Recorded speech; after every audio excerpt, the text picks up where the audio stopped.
the Security Council meeting that I attended 4 weeks ago, this was at the very start of the U.S. war of aggression, U.S.-Israel war of aggression,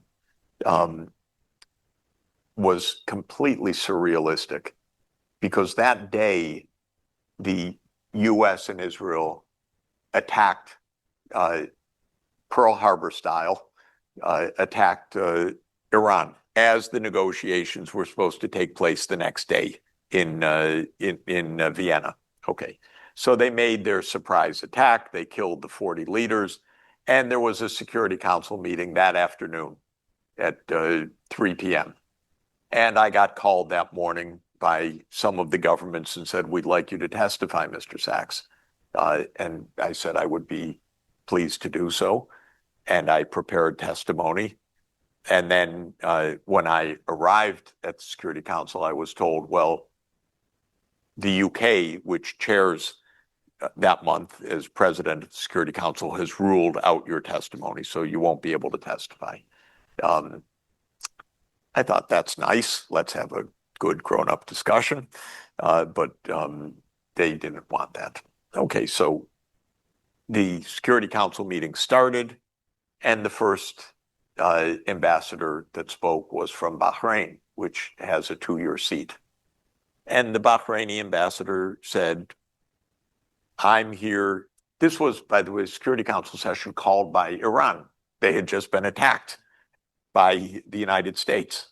And there was no conceivable justification under the UN Charter, which says that under Article 2, Paragraph 4, that no state may use force or threaten the use of force against the territorial sovereignty or political sovereignty of another state. It's very clear. It's the essential purpose of the United Nations. So Iran called this session, this emergency session, and Bahrain started. And Bahrain's first words were, "We are here to condemn the unprovoked attack on us by Iran." Well, it's true that Iran was bombed, and then Iran launched missiles against the U.S. naval base in Bahrain. You would think a grown-up might say, well, it wasn't exactly unprovoked. There was a reason that today Iran struck us, so you could say, we are here to protest that Iran has bombed us, but we understand that Iran was attacked this morning. No, not one word, not one sentence that Iran was attacked by the United States and Israel. Not a sentence. I thought, this is really unpleasant. Not a complete surprise, but unpleasant. Then the next speaker was the French ambassador.